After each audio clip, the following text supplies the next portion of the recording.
Shalom Ubracha, nous poursuivons aujourd'hui avec la 8e Mishnah du 3e Pérec. La Mishnah nous dit Omer Adam lechavero.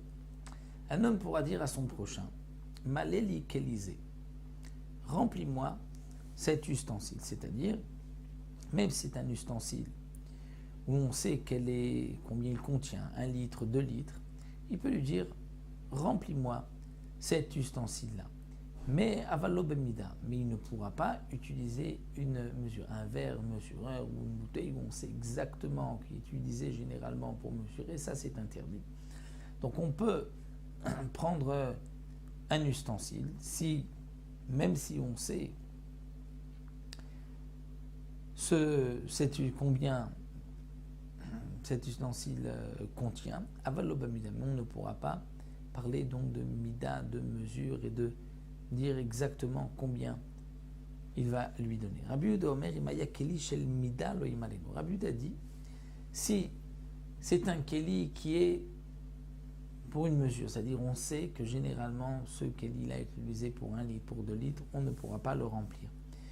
Même si on ne l'a pas désigné pour cela, mais comme c'est un Keli qui contient 1 litre ou 2 et qui est utilisé des fois pour une mida, donc on ne pourra pas l'utiliser Rabbi Yehuda. La Gemara nous raconte que Maaseh be'Abba Shaul ben Botnit.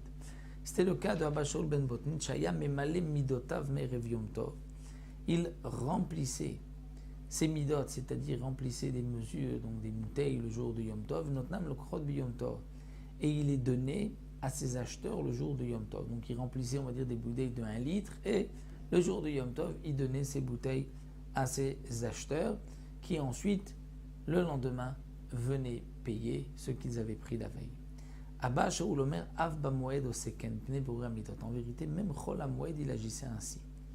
Pourquoi ? Parce que à Chol HaMoed, il y avait beaucoup de monde qui venait chez lui. Et Chol HaMoed, c'est un jour où on est disponible pour étudier la Torah.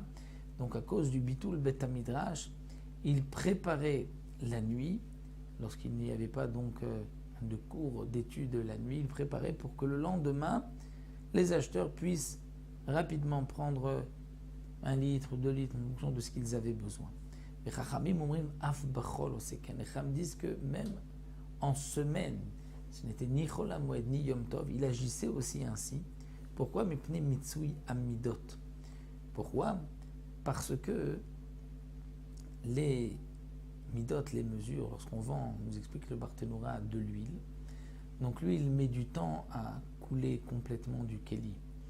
Donc lorsque le client apportait son kéli et que lui, son ustensile, et que lui avait donc un verre mesureur, une bouteille où il savait qu'il y avait 1 litre, il remplissait 1 litre d'huile et qu'ensuite il versait cette huile dans le récipient de l'acheteur, parfois il y avait encore des gouttes qui collaient, donc de l'huile qui collait au récipient, et donc il craignait de voler l'acheteur. Donc c'est pour cela qu'il préparait dès la veille à chacun de ses clients pour que toute la nuit l'huile coule dans le récipient du client afin qu'il ne reste rien chez lui et qu'il ne vole pas le client. Un autre digne que nous rapporte ici la Mishnah, un homme peut le jour de Yom Tov aller chez le commerçant, chez un épicier, chez qui il a l'habitude d'aller, donc il lui fait confiance. Donne-moi des œufs, donne-moi des noix, donne-moi 30 œufs, donne-moi 20 noix. Parce que c'est aussi l'habitude du balabait à la maison de dire donnez-moi tant d'œufs, donnez-moi tant de noix.